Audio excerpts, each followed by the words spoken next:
Thank you so much for this opportunity. We're very excited to have this panel, especially because it's talking about brand loyalty, and that's something that a lot of marketers are interested in knowing about.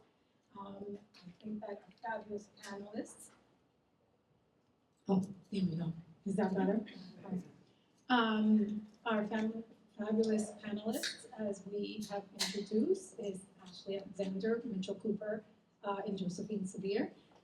We're going to go right into the questions. And the first one is, what is your brand loyalty formula, and what does it represent to you to have brand loyalty? So, okay.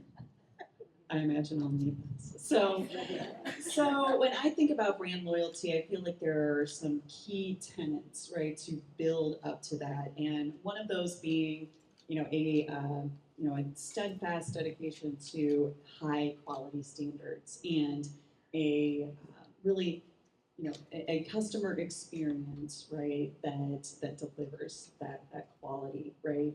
And when we focus on the quality and experience that our consumers have with our brands, that's when the value starts to form, right? And that becomes our value proposition. That's what our brand stands for.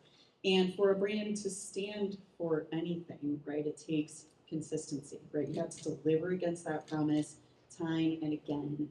And so in that way, the consumer comes to trust your brand, right? They know what to expect from your brand and, expect that moving forward. And so when, we think about a brand like Coca-Cola, we're delivering on that, on those tenets every occasion, whether it's at home with a product that you may have purchased at the grocery store or out to eat at a restaurant.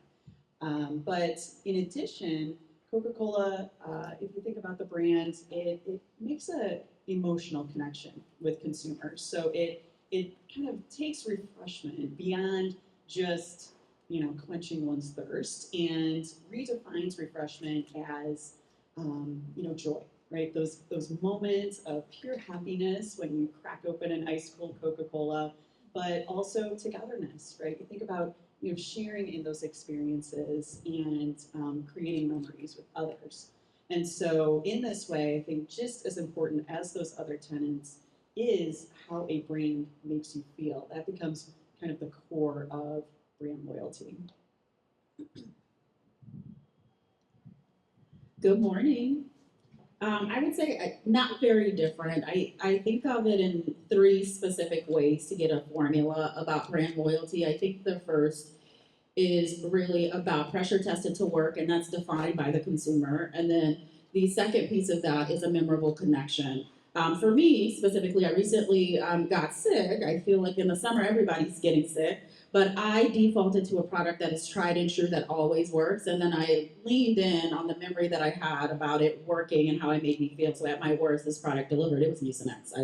I am a hardcore Mucinex fan. And the second to me, when it comes to brand loyalty, is availability and remaining top of mind. I think a lot of categories are becoming increasingly competitive. You need to show up and you need to be there when the consumers need you. So that means a very strong retail strategy and promo strategy. Remaining top of mind, that's really a lot of what we do from a brand marketer side is really what is your media strategy? How do you deliver on sticky and strong creative to remain that top of mind? And I would say the third would be all around the consumer. Know your consumer. The beauty of consumers are they change. And as a brand, you have to change with them and you have to adjust. And authenticity. You have to wear the clothes that fit you. So for us, with a brand like Pedialyte, a lot of the times that defaults, oh, you guys are for kids. You'd be surprised, overwhelmingly, the bulk of our purchases are adults. So for us, that authenticity looks like, why would we shy away from that? It's so interesting to us that adults choose a brand that was created, of course, to save babies' lives, but now it can save your life as well in those moments of dehydration. So we recently launched a commercial. It was, if you've seen it, it was part of the NBA Finals. That's when we launched it. I think this is my second ad with Abbott, so I'm really excited about it. It really leaned into that. Our consumers are our brand brand. And we want to celebrate those people that would pick up a brand like Pedialyte because you know it's worked in your worst moments of need, or just to have a good time. It really, it's really up to you. So to me, a lot of like cultivating brand loyalty is at the heart of it is the consumer and involving with them. I don't know that I have a ton to add, but I do know that in my 20s, a cold, crispy Diet Coke and a Pedialyte brought me back to life. You'll maybe have experienced that. If you haven't, good for you. I also invite you to try them in concert together. They work wonders. I think for KitchenAid, our formula for loyalty is a little bit probably closer to the Coca-Cola approach. And it really starts with your product. Having a really good product that you consistently deliver over and over again with your consumers so that their functional experience with your product remains the same, so that as they are building memories with their family, as they are creating occasions with their friends in the summer, in the winter, whenever, that they can come to rely on your brand, rely on your product. And through that action of memory making, of creating those moments of joy, they begin to attach your brand and your product to that memory. And through that, our objective is really driving preference, right? So upper funnel, like really sticky creative, mid funnel creative to drive consideration. That for us, that serves more of an upper and mid funnel purpose, like bringing more consumers into the franchise, telling more people about KitchenAid. Luckily, we have a really high baseline for awareness, as I'm sure Coca-Cola probably does too. And you know, where our challenges lie is really in the strength of our funnel. And so our approach to building loyalty is really through preference, right? Consumers can consider many brands as part of their journey. I'm sure like when they go to the shelf, I don't know other baby formula saving brands, I'm not a parent, but like they're probably at the shelf, they're looking at a couple different brands, they're considering different brands. Same thing with Coca-Cola, right? They're looking at Coca-Cola, Pepsi, RC Cola for any of the advocates out there. I also do like RC, apologies. But you know, there are a lot of brands that you can consider when making a purchase, and ultimately, when it comes to a brand like KitchenAid, right, it's a pretty high price tag. You're going to spend $600 on a stand mixer, $2,000 on an espresso machine, right? So there's a lot of alternatives, and price can come into play for many consumers. And so when we think about driving or building brand loyalty, we want to drive preference. Sure, they could consider another brand. They may actually buy another brand, but they would prefer to own KitchenAid. And we know that if we can get into that mental availability in terms of preference, that when that store brand stand mixer or competitive stand mixer, when it breaks down in a year, when it breaks down in 2 years, that they're going to come back to the shelf and they're going to invest in KitchenAid because they know that we can deliver time and time again for decades to come. So our focus is on preference in how we build brand loyalty, how we track brand loyalty, but it's predicated on like the foundations of the brand and the product.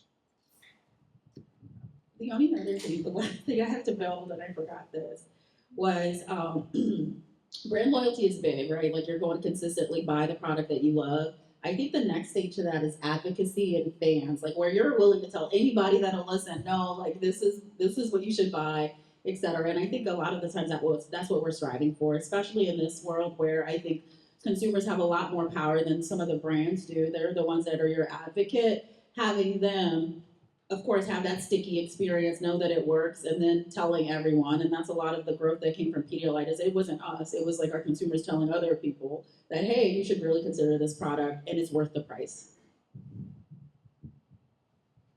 So brand loyalty basically, in a nutshell, is preference, emotional connection, and as well as advocacy as well, for sure.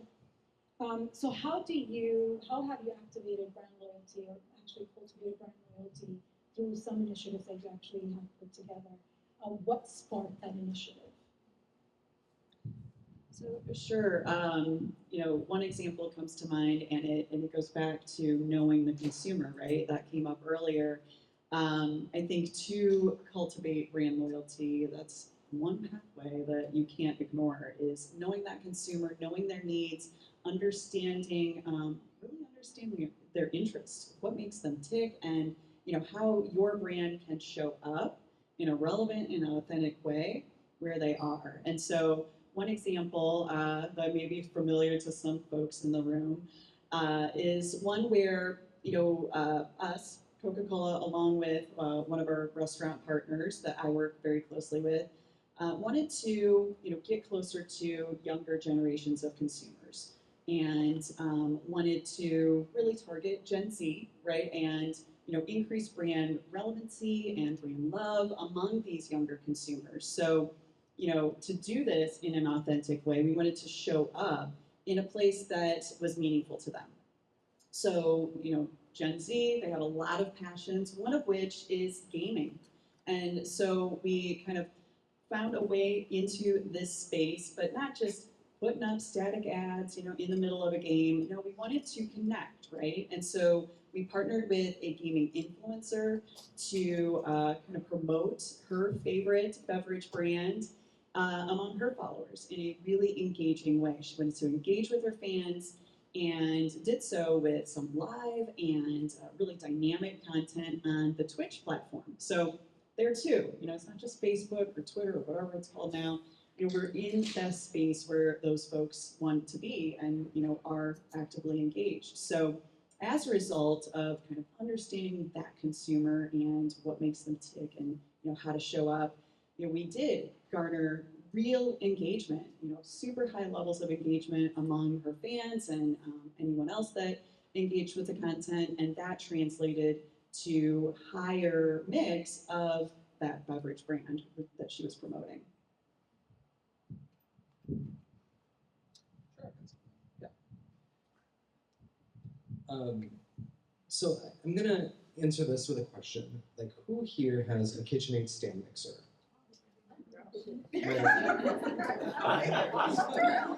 It's more. You can do more than baking with it. We need to do another type of messaging on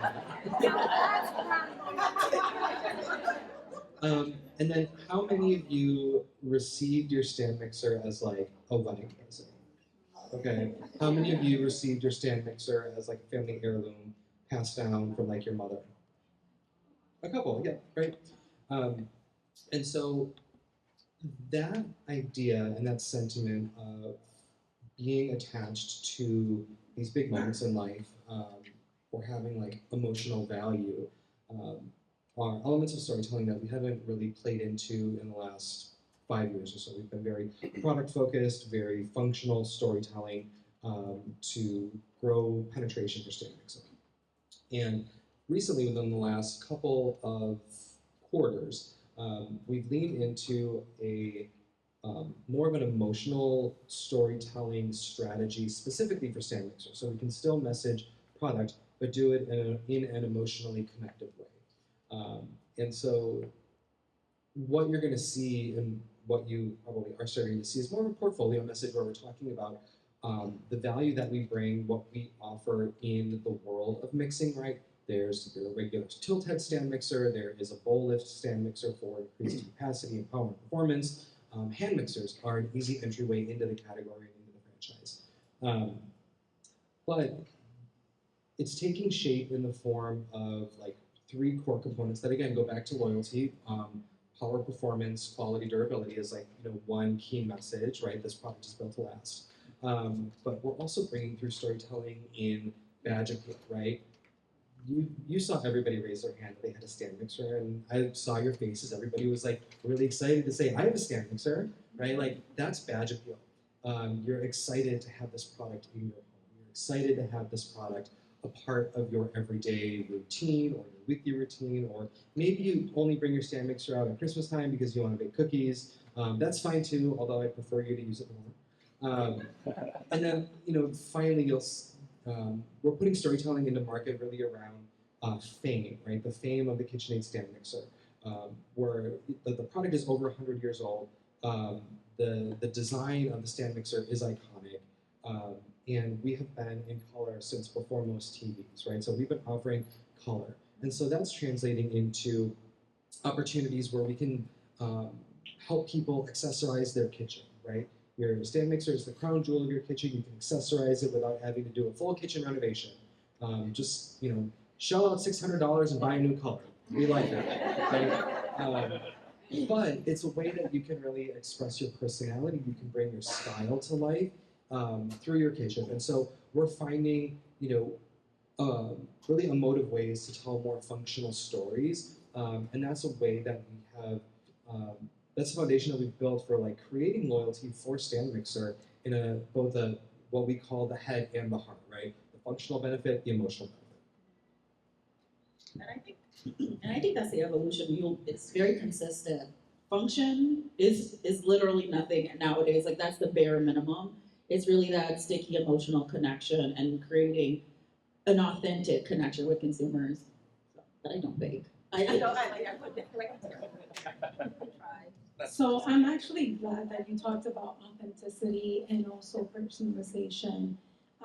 In your brand loyalty strategies and what you do to gather the customer loyalty, what do you think are the strategies that really work? For instance, is it rewards program? Is it, as you mentioned, Mitchell, personalization? What is it that really ticks for your brand that makes it to stick with the consumer besides the storytelling? Because we all know that storytelling is extremely important. But what is it that you've seen thus far that's really worked for you?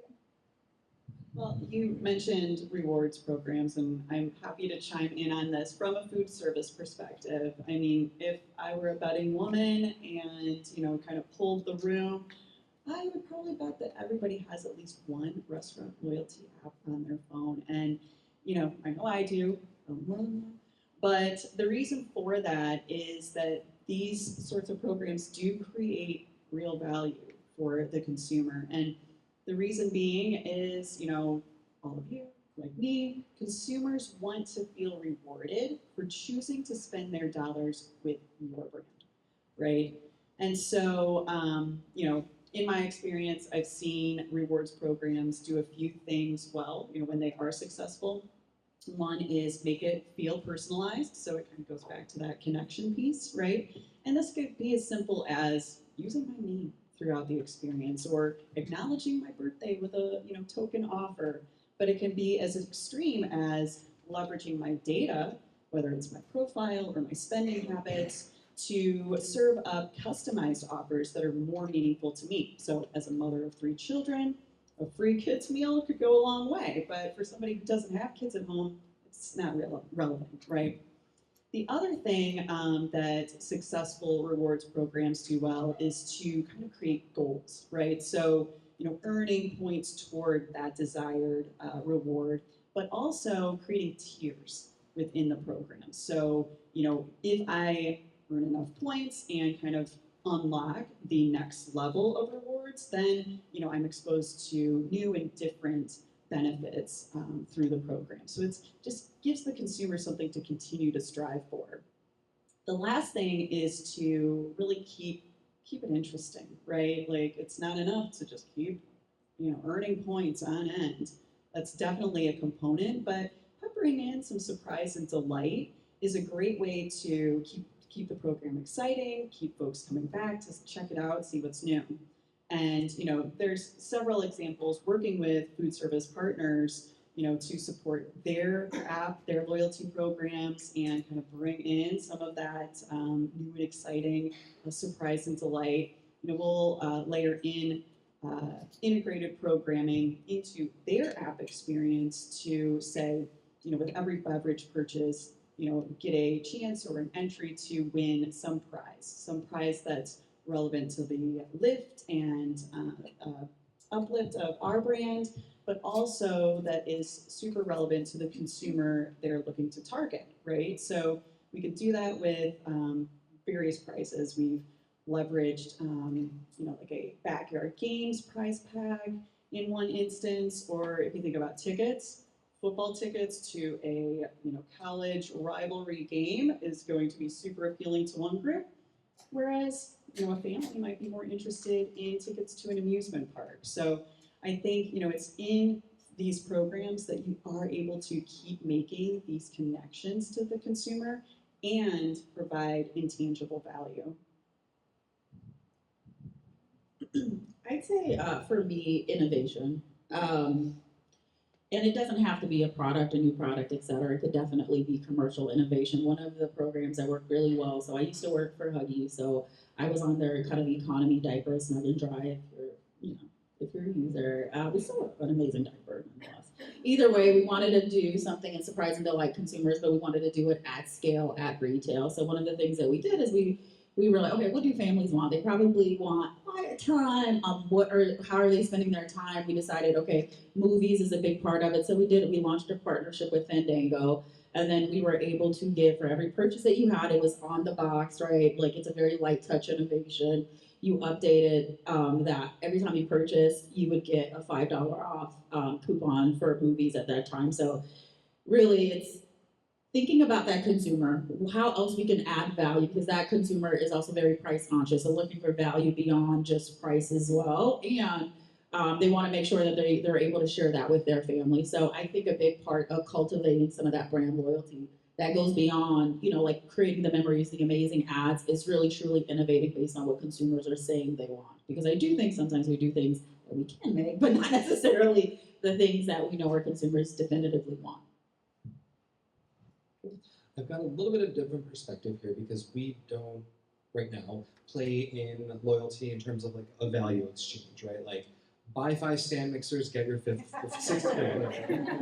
fifth. That's not our approach, and for a couple of reasons. One, very like pragmatically, who's going to buy 5 stand mixers in the course of a year? You're probably going to buy 2 stand mixers over the course of your lifetime. So our velocities are much slower. There's, because of the high price tag, like still productive SKUs at retail, but our focus here for loyalty with KitchenAid, and we're on a little bit of a journey, is to really foster community. If you go on Facebook, right? Is anybody still on Facebook? Anybody still using it? We know Meta's trying to sell us more like Facebook platform, more like, are you really just trying to like prop that up, or are people really there? Anyways, sorry, that's my side diatribe. Sorry if anybody hears from Meta, but we can talk later. There are like closed communities on Facebook of KitchenAid fanatics, like 50,000 people that are posting every 5 minutes, like what they made, the new color that they just bought, what they just found at like a rummage sale. And these people they are fanatics, and we love to see it. And so we've done a ton of research and pondered, like, do we start our own community? And does that community have reward system, like a give-get? And kind of going back to what you said, it's really about like listening to the consumer and what they want. And in this case, with KitchenAid, our consumers are just happy to be emotionally connected to the brand. And they want to see themselves represented in the brand more. They don't want to get perks from us. They want us to interact with them. And so our approach there has been more about like, how do we showcase user-generated content in a KitchenAid way? How do we bring visually that consumer more into some of the different social media programs that we might bring to life? So we've really steered like away from like a give-get loyalty program, rewards-based, and really more about how do we just bring that consumer into our storytelling to really drive that loyalty. So again, I think like at the heart of it is keeping the consumer at the center of everything that you do, and really what is valuable and attractive to them based on their perception of your brand.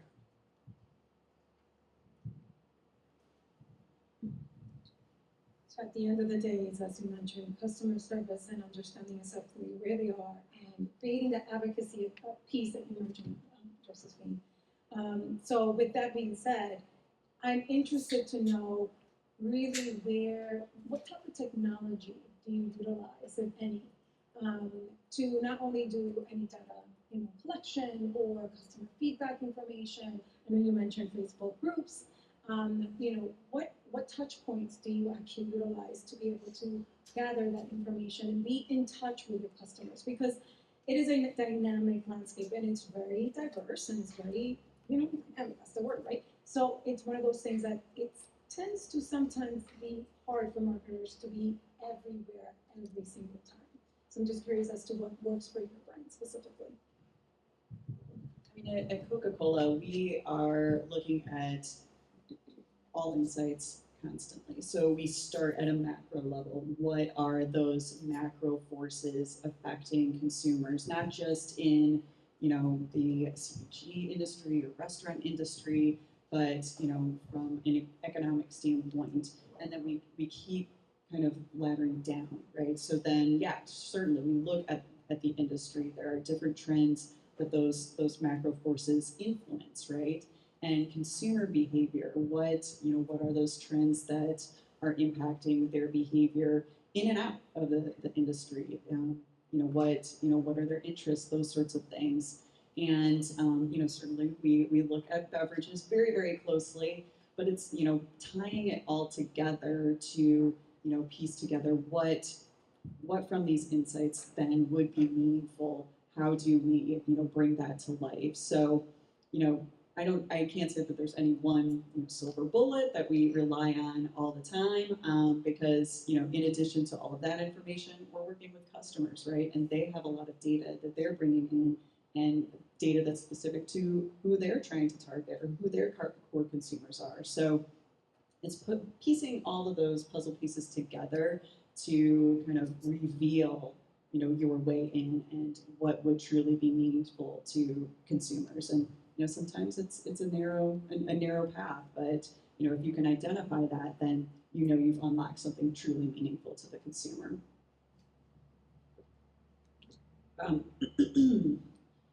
This might be unorthodox, but yeah. So yes, 100%. There's obviously institutionalized research that we do on all of our different brands, whether that's shop alongs, quant studies specifically, et cetera. My take, I've been lucky enough that I can be a consumer for all of the brands that I've worked on. So I think for me, my approach to connecting with our consumers really is to be a consumer. And then there's a little bit of stalking that I do. So I'm very deep in Reddit. Like I read a lot of, I go deep in Reddit. I want to hear what consumers are saying. I'm actively looking at X, which doesn't sound right. Twitter it is. I look. I audit Twitter quite a bit. I'm on TikTok. Everybody knows this about me on my brand. They know that if anybody is it's important for me to understand some of the conversation, especially now where, again, a lot of that advocacy comes from outside sources. So influencers, what are they saying about us, et cetera. The only other piece that I would probably say that I do, again, this probably stems from transitioning into a brand marketing role, is actively talking to people and not being afraid to do it. I will be in an aisle and I'll do our own store walks. I'll go down our aisle. I'll see what they're saying. I'll go to some of the other adjacent category aisles. I'll ask someone who's picking up, oh hey, what made you decide to pick that up? I'll do it for competitors. I'll do it for us. And I think that natural bit of curiosity and trying to truly understand the consumer, and it has to be an authentic, if you want to, I think that goes a really long way in how that comes to life in some of the work that you do. I have another question for the group. How many people here work for a publicly traded company? You're listed somewhere, you have shareholders that you've got to answer to.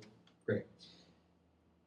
I'm going to make the assumption that if you do, you generally have a core set of metrics that you have to report on a monthly, quarterly, annually basis. You performed against this KPI positively or negatively, right? We do as well at Whirlpool and with KitchenAid. And so some of those KPIs and metrics have seeped their way into what we track from marketing KPIs, advertising KPIs, how we drive loyalty through preference. And so I think kind of going back to your question with what technologies do you use? How do you report this? How do you find it? Agreed, quant qual, institutionalized research, anything syndicated, pull all those data points. One of the benefits of being a company with products like Whirlpool Corporation is that they are high value items. And generally they come with warranty. So consumers have to come to KitchenAid.com and register their stand mixer for the warranty. We get all their data, right? So we have a huge database of, 1P database of customers of our brands. And so that gives us the ability to have a robust and meaningful CRM program.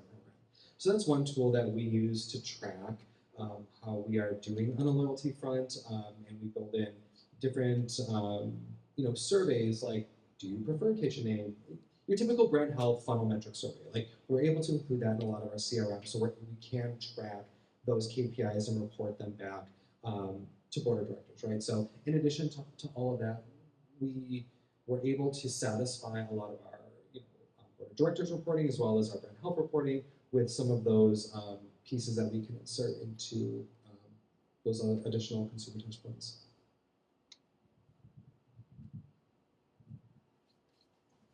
It sounds as if you go from, of course, you have many metrics depending on the audience and depending on who you're actually targeting. So I'm interested in knowing how does it, if it differs, how does it differ since you are reaching so many different consumers? How does it differ, if any, to create brand loyalty within your multicultural, diverse audiences?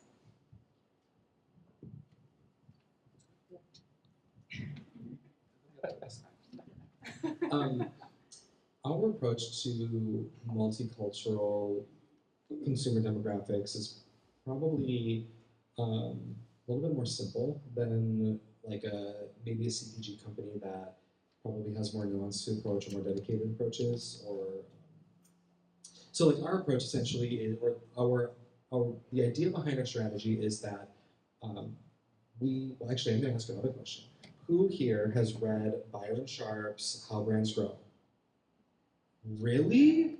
Okay, well, I'm going to also suggest everybody read that book. It's a wonderful, both of them are great books. Don't follow Byron on LinkedIn because he loves to comment on anybody's take on marketing. So if you want the entertainment, watch it, read the comments, but be careful about what you post. Anyways, the theory is that by building mental availability for your brand, for your product, you are creating awareness, you're getting into the consideration set, but you have to do that in concert with growing physical availability, right? So if your product isn't available to buy, consumers are not going to buy your product. And so in terms of, I'm sorry, I forgot the question. What was the question? It's okay. Multicultural, yeah. Okay, yeah, thank you. So our approach is that in creative, we want to show the fabric of the communities where we exist. So we ensure that there are people of color in our creative. We ensure that there are different types of households in our creative, but we're not specifically targeting a demographic based on somebody's background, based on who they're married to. We are reaching consumers based on their mindset.